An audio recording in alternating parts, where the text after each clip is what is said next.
The main purpose of the training exercises at Talland House on the 8th and 9th of February was working on the quality of the canter throughout the corners to the fence. The first exercise is 3 poles on the turn, set at 9 of my strides, which works out to be 2 of your canter strides in between each pole.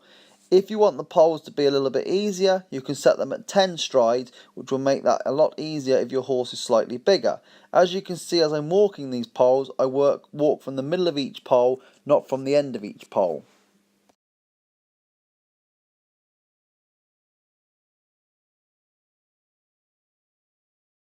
Moving on from the pole exercise, we then go to the grid.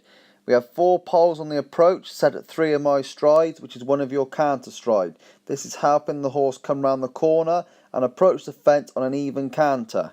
Once we start jumping the grid, the first fence is 3.5 strides to the ground pole, with a further 3.5 strides to the next fence.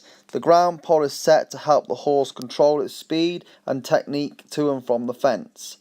The second part of the grid is set at 7 strides, which is a short 1 stride, which then ends up being a spread at the end.